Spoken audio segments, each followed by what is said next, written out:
The Disney dining plan has folks split. While some are rejoicing over the return of this prepaid dining feature, others are skeptical about it. So how should you feel about the return of the DDP?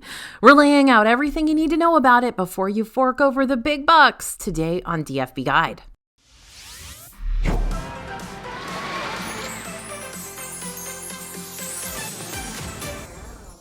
Hey everybody, it's AJ for Disney Food Blog. On January 9th, the Disney dining plan made its miraculous return, and now guests who want to prepay for all their meals before their trip can do just that. And while I wish I could tell you that's all you really need to know about the DDP, it's far from the truth. This vacation package add-on isn't going to be the best fit for everyone, but it might be for you. But the only way you're going to know one way or the other is if you know all the crucial details behind this service, which is exactly what we're going to hook you up with today. We are your pro and con fairy godmothers today. Now, while we're going to be covering a lot of things that you need to know about before purchasing the DDP, we've only got so much time to cover as much as possible. So if you've still got questions surrounding this service after we wrap up here, or you want to see a direct illustration of how you can use the Disney dining plan practically around the parks, be sure to check our latest DFB guide, How to Maximize the Disney Dining Plan, now available over at dfbstore.com. Type in code YouTube for some extra savings on your purchase if you decide to grab that one. All right, here we go. First up, not everybody can get the dining plan. To actually add the Disney dining plan to your vacation, you gotta fit Disney's specific set of requirements first. Don't worry, you're not gonna have to prove yourself as the chosen one or anything. You just have to make sure you're booking a vacation package, which will include both park admission and a stay in one of the Disney-owned resorts. If you're only planning on booking one or the other, just the park tickets or just the resort stay, you won't be able to purchase the Disney dining plan for your trip. Now, here's those caveats. If you're an annual pass holder, you'll still be able to add the Disney dining plan for your future visit, even if you've already got your park visits purchased for the rest of the year. But again, you'll have to make sure you're staying in a Disney-owned hotel to get access to the Disney dining plan. The reason why booking a room is so crucial to your Disney dining plan purchase is because the plan itself is tied to the number of nights you stay on property. We'll get more into the pricing in just a little bit, but keep in mind that the amount you wind up paying for the Disney dining plan in the end is going to depend on how many nights you plan on staying at the hotel you book. And that goes for regular park guests, annual pass holders, and Disney Vacation Club members too. Disney Vacation Club members are more than welcome to purchase the Disney dining plan for their upcoming trips, but even if they pay for a resort stay using their vacation points, they'll still have to pay the same price for the Disney dining plan as every other hotel guest. If you're not a Disney Vacation Club member, don't get tripped up on the whole concept of vacation points and what have you, because that's a whole other topic for a different day. We've already done that video. But if you are a Disney Vacation Club member who wants to use the Disney dining plan, you can do that. You got to make sure you add it to your trip at least 48 hours in advance, and you can do that by calling the Disney Vacation Club member services.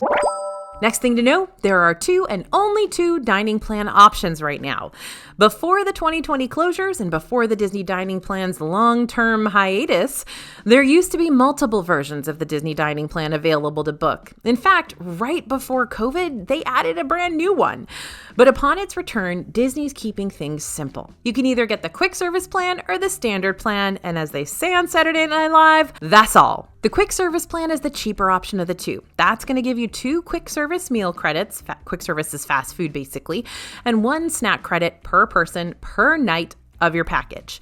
Additionally, each member of your group is going to receive 1 refillable resort mug that's good for the length of your stay. I'm going to talk about that later on. The standard dining plan is going to give you more dining options to choose from, granting you 1 quick service meal credit, 1 table service meal credit, and 1 snack credit per person per night of your package, and refillable mugs too. Whether you purchase the quick or standard plan, guests under 21 years of age will be able to choose 1 non-alcoholic beverage to go along with their meal, including specialty beverages like artisanal milkshakes and smoothies and premium hot chocolate where offered. Guests 21 and older can choose either 1 non-alcoholic beverage or 1 single-serving mixed cocktail, beer, or wine, again, where offered, along with their meal entitlement. So, what's the damage here? A standard plan is going to cost you $94.28 per adult per night and $29.69 per child per night. Kids are 3 to 9. While a quick service plan is going to cost you $57.01 per adult per night and $23.83 per child per night. And yes, this is all on top of what you're already paying for the room and ticket vacation package too. Next thing to know about the DDP, this isn't a last-minute decision. Unfortunately, the dining plan doesn't work like a park hopper add-on where you can just upgrade your ticket during your visit anytime you want. Your last chance to add the Disney dining plan to your vacation package is 48 hours before your visit. After that, you'll either have it for your trip or you won't. There's no turning back. So here's the good news. If you book your vacation package way ahead of your trip, you can still add the Disney dining plan to your existing room reservation as long as you haven't passed that 48-hour before you get there mark. There are two ways you can potentially add the Disney dining plan to your existing reservations. The first is the easiest. Log on to your My Disney Experience account, either online or through the app, and visit the My Plans section to modify your vacation package. The second way is a little more time-consuming, but it'll give you a chance to speak to a cast member about the Disney dining plan, and that's by calling Disney at 407-WDW-MAGIC. Make sure you've got your room reservation confirmation number at the ready because you will be asked to provide it while you're on the call. Okay, next it's time to talk about how credits actually work. Earlier, I talked about dining plan credits. If you're pretty unfamiliar with the Disney dining plan, since it was gone for a very long time, then you might automatically assume the term dining credits means dining money. And that's not a bad assumption, but let's expand on that. In general, a credit either equals one meal or one snack. When you're using the standard dining plan, some higher-end restaurants may also require you to spend 2 credits to eat there, including restaurants like Cinderella's Royal Table in Magic Kingdom, Hollywood Brown Derby in Hollywood Studios, Tiffin's at Animal Kingdom, and Le Cellier Steakhouse in Epcot. When you pay for food at a Disney restaurant, your server will scan your Magic Band or your Magic Band Plus or your Disney Magic Mobile Pass or your Key to the World card. Just let them know you'll be paying with your dining plan credits instead of cash. Then the allotted amount of dining plan credits will be automatically deducted from your account. It's easy as that. When you get your receipt after every meal, you'll be shown how many credits you've used so far during your trip and how many are still remaining in your account. You can also keep track of your dining credits through your My Disney Experience app. Next big DDP tip that a lot of people don't realize is you can spend your credits whenever you want to. There is a certain amount of dining freedom you get when purchasing the Disney dining plan. Even though you'll receive a specific amount of dining credits per night of your stay, you can use those credits whenever you want to. For example, if you purchase the standard dining plan, staying 6 nights will give you 6 snack credits, 6 quick service credits, and 6 table service credits. If you wanted to, you could go all out and use 2 table service credits at Cinderella's Royal Table breakfast, 2 table service credits at a Hollywood Brown Derby lunch, and 2 table service credits at a Jico dinner. Then you'd be completely out of table service credits by the end of day 1, and your stomach might hate you. Yeah, I'm not saying I recommend this method, but I'm saying you can do it if you want to. Once you've paid for your credits, they're yours to use whenever you want them. More commonly, we've used this method to purchase multiple snack items during our Epcot visit, since many of the seasonal festival booths have foods that you can pay for using that DDP snack credit. So instead of breaking up your snack credits all 6 days of your trip and get 1 snack per day, you could use those credits to get 6 different festival items during your Epcot day and be out of snack credits for the remainder of your trip, but you'd be using them real well. Or maybe you could just use 3 to 4 snack credits instead and save the other couple of credits for another park day or for breakfast or something. Like I said, the choice is yours and yours alone. All right, word of warning for you here. This isn't the Disney dining plan you knew before. If you've purchased the Disney dining plan for past trips, pre-COVID, just note that things work differently now, aside from only having 2 dining plans to choose from. First, according to the Disney World website, those using the dining plan will no longer be able to swap a quick service credit for 3 snack credits. This was an option that was available in the past, but has been kicked to the curb. On a more positive note, Disney includes several lounges in the Disney dining plan now, which it previously never did. Just be careful about how you use your dining credits in Disney World lounges, though. While some lounges may only require you to spend the snack credits on their apps and small plates, others might use a full table service credit, since you'll still be able to order off the full menu of the lounge's main dining room counterpart. And then there are the lounges like Hollywood Brown Derby that'll take up 2 table service credits, since you'll still be able to order off the menu of its attached signature restaurant, which is also 2 table service credits. Here at DFB, we're going to be doing that research immediately when the dining plan comes back, so we're going to be able to write posts for you that day of how these table service credits are working at lounges, so stay tuned to the website. Oh, and this is an important one. Just because your meal's already paid for doesn't mean your table service reservations have already been made for you too. You are on your own with that one, so don't forget to make those dining reservations. When you're using the standard dining plan, you're still going to need to make advanced dining reservations for your must-do restaurants, just like everybody else. Otherwise, you'll have your food already paid for, but if the restaurant you really wanted to eat it at is already booked up solid, you'll have to settle for a meal you're not nearly as excited about. You can make dining reservations up to 60 days before your meal, but when you're a Disney World Resort hotel guest, you'll also have the added advantage of making reservations 60 days out plus the length of your stay, up to 10 days, which can give you that extra advantage that you need to secure your spot in those more popular restaurants.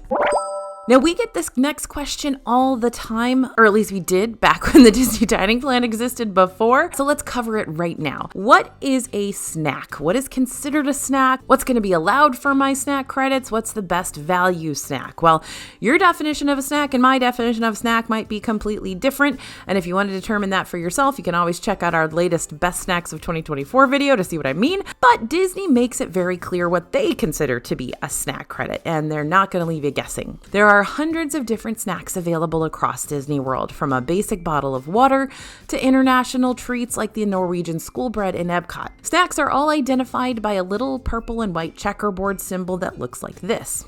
Okay, they're actually going to be a lot smaller than this, but you get the idea. If you see this symbol next to a menu item, that means you can use a snack credit on it.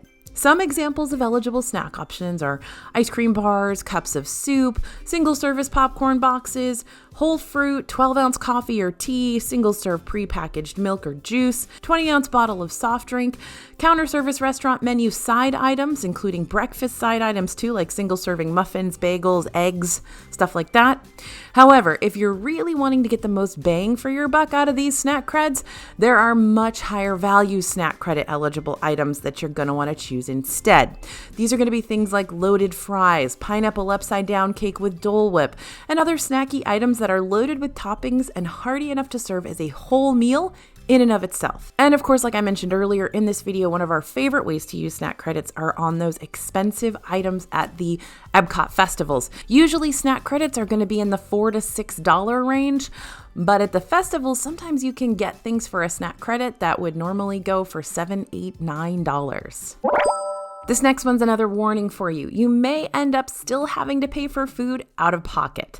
Let's go back to something we talked about earlier. You can use your meal credits whenever you want to, but here's the deal with that. If you use up all your dining credits before the end of your trip, either because you decide to use 3 in one day to cover breakfast, or you use a couple of extra credits for those fancier meals, then you're going to have to pay out of pocket for any other table service meals you eat at after your credits have been used up. The same goes for quick service meals too. If you use all those quick service credits, then you're going to have to start digging around in your wallet to scrounge up some extra dough for more food, which is why people typically like to stick with the way the credits are already laid out. 1 table service, 1 quick service, 1 snack per day, or 2 quick services and 1 snack per day. That being said, it is comforting to know that if you do use up all your dining credits early, you're not going to be denied more food during the last leg of your Disney trip. They will always let you pay for more food. For example, if you go with a quick service dining plan, but you still want to eat at one of the character meals to surprise your kid for their birthday, the dining plan doesn't force you to stick with what you've already paid for. You're more than welcome to still make advanced dining reservations to have a sit-down meal, but you will have to pay out of pocket for it. There is no combining quick service credits to create a table service credit, or vice versa. What you paid for is what you get. So even if you do decide to purchase one of the dining plans, make sure you save some extra safety net cash just in case. And along the same lines, watch out for enhancements, quote unquote. So you paid for your Disney dining plan and you're going to be using all of your table service credits the way they were originally intended to be used per day. Does that mean you don't have to worry about paying for any other foods out of pocket during your visit? Well, it depends. While most restaurant items will be covered by the Disney dining plan, every now and then you might come across what's called an enhancement option on the menu. These could range from specialty side items to full-on gourmet entrees to high-end alcohol that's worth more than what your dining plan credit covers. So Again, save that extra money just in case the item you're eyeballing is a little too bougie for the DDP budget. By the way, these can be things like, hey, add a lobster tail onto your meal or something like that, right? It's also important to check and double check and triple check to make sure the restaurants you're wanting to use the dining plan for are actually Disney Dining Plan eligible, because not all of them are. Some of these restaurants are owned by third parties. They're not owned by Disney, or they're dinner shows or otherwise kind of different or separate from what Disney restaurants usually are. And what you might find is some of those may not join up to the Disney Dining Plan at all, or they may join up to the Disney Dining Plan late. So some of these aren't going to come onto the Disney Dining Plan until like January, early January, sometimes late January. I always get messages about the dining plan, folks asking, why isn't this restaurant on the dining plan? A lot of times it will eventually be on the dining plan, but because it's owned by a third party, it takes a while for all of that paperwork to get done and for them to decide how they want to price their stuff to fit into the dining plan. So keep checking back on the restaurants that you want, because they may eventually become part of it. Nothing is set in stone, it feels like, with the dining plan and which restaurants are included. But for a rule of thumb, the main dining page on the Disney World website has a filter option that lets you narrow down all the restaurants that accept the Disney Dining Plan or the quick service dining plan. So if you're questioning whether or not one of your must-dos is going to be part of the service, keep checking back there and doing that filter to see if the restaurant you want to go to is considered part of the Disney Dining Plan yet. Now, there are a lot of rules for the Disney Dining Plan, but it seems that pizza doesn't pay attention to any of them. Pizza is on a whole different playing field for dining plan rules. So let's talk about that. What if your family wants to order a full pizza pie to split among the group? What happens to your dining credits then? Well, pizzas complicate things, and even we're still kind of thrown about how this system is going to work, but let's break it down together. Let's say you made reservations at a pizza place like Via Napoli and Epcot. If your group all decides to order their own individual pizza, you're going to be spending your dining entitlements as usual. But if 2 people decide to split a large pizza, they'll be charged 1 entitlement each. 2 entitlements total, 2 credits total. Or 4 people may split a half-meter pizza and be charged 1 credit each, 4 credits total. So it seems the price of your pizza pie all depends on how many people are planning on sharing it with you, which is kind of weird considering a large metro-sized pizza would normally cost you a flat rate of $42 to $60 if you were paying for it out of pocket. And what happens if you're really, really hungry and you go to Via Napoli by yourself and you order a large, huge half-meter pizza that you want to eat all by yourself? Are they going to charge you 1 credit? Are they going to charge you 4 credits? Are they going to charge you 2 credits? I don't know yet. We're going to figure that out as soon as we can. But for the time being, if you're getting a large item, a shareable item, an item listed for 2, expect that each person is going to be spending 1 credit on it. Now, let's say you're wanting to order pizza pickup at your resort's quick service for some in-room dining. For 2 quick service meal credits, you'll be able to use the dining plan to purchase 1 large pizza and 2 single-serving non-alcoholic beverages, or alcoholic beverages for guests 21 and older. Pizza pickup is available at Disney's All-Star Resorts, Art of Animation, Caribbean Beach, Pop Century, and both Port Orleans resorts, French Quarter and Riverside. But what about those non-pizza shareable items or entrees that you decide to split with someone else in your group? How do those dining credits work? And again, this is tricky as well. It's really going to depend on the restaurant and your server's discretion. Whatever the case may be, just make sure you're not putting your server in a tough position by making them make a final call. While it's okay to ask about the limitations of the dining plan, it may put servers in a tough spot when guests attempt to find a loophole in the system. So remember that we're all learning how to navigate this service together with its limitations and all, and please don't ask your servers to break the rules for you. Speaking of servers, don't forget that gratuity isn't automatically factored into your dining plan price. So those planning on purchasing the standard dining plan will still need to budget for that extra expense. Parties of 6 or more will automatically have an 18% gratuity added to their meal, but other smaller groups can choose what level of tip to provide their server. Typically, it's good to aim for that 18 to 22% of your pre-tax bill, but most Disney restaurants will help you calculate that final price with a few recommended tip options at the bottom of your receipt. And now it's time to talk about your refillable mug. So how do these actually work?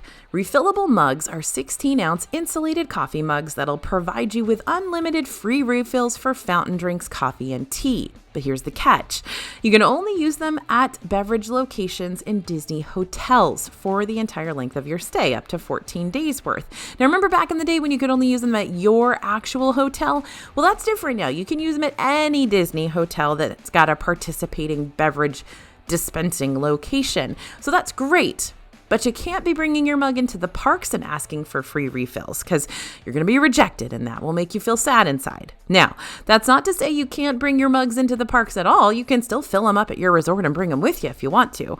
But if you're looking to refill them while you're in the park, you're going to have to stick with the refillable water stations, which are free of charge for anyone to use. That being said, don't forget that beverages are still included with each of your DDP meals, so you're not going to be left drinkless by any means. And remember, I'll reiterate, no matter which Disney resort you're in, you'll still be able to refill your mug at any of the hotels, wherever refill stations are provided. So if you decide to do a Skyliner or monorail crawl, take your refillable mugs with you and fill them up.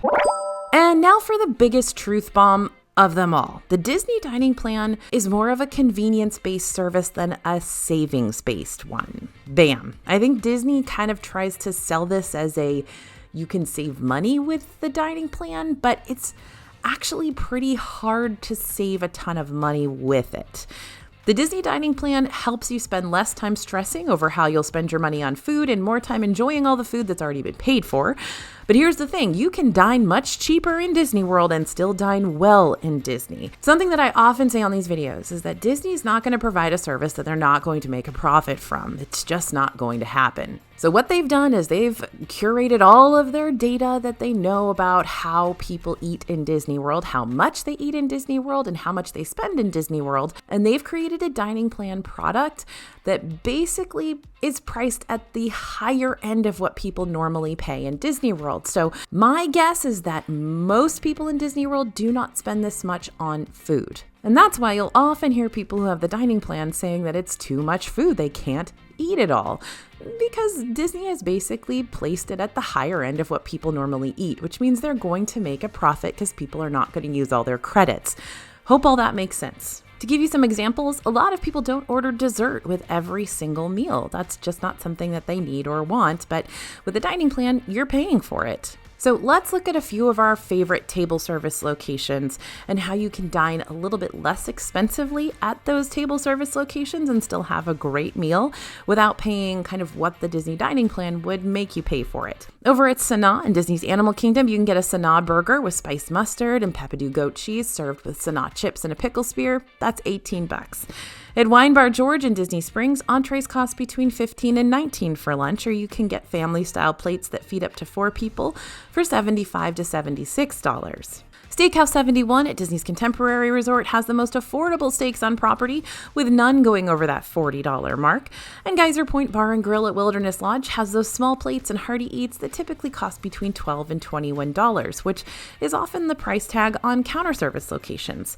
These include chicken wings, barbecue brisket dip, which is unbelievably good, charcuterie, burgers. I could keep going, but the point I'm trying to make here is that unless you're used to eating really big multi-course meals every day of your vacation, you're more than likely not going to have to spend $94.28 on yourself each day of your Disney World visit if you're paying for your food out of pocket. Now, here at DFB, we write our big DFB guide to Walt Disney World dining every year, and we have a big chapter in that book that is dining plan price comparisons.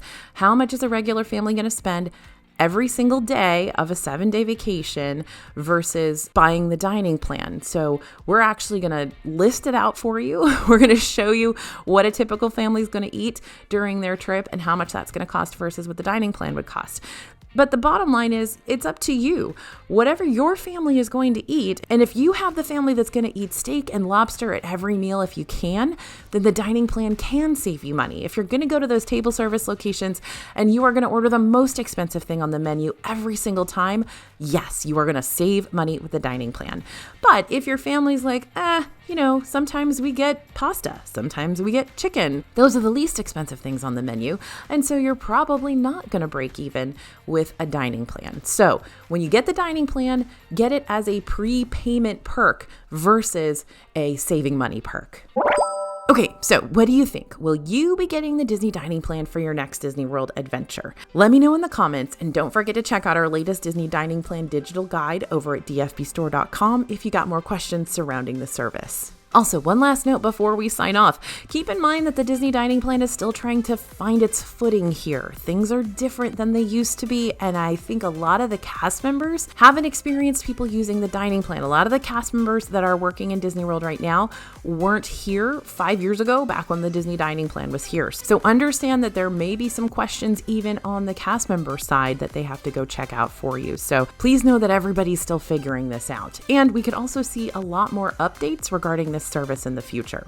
So keep checking back here with us. We're going to continue to keep you in the DDP loop so you never have to be blindsided when it comes to this add-on dining tool. Thanks for listening, everyone, and thanks for watching. As always, this is AJ for Disney Food Blog, and we'll see you real soon.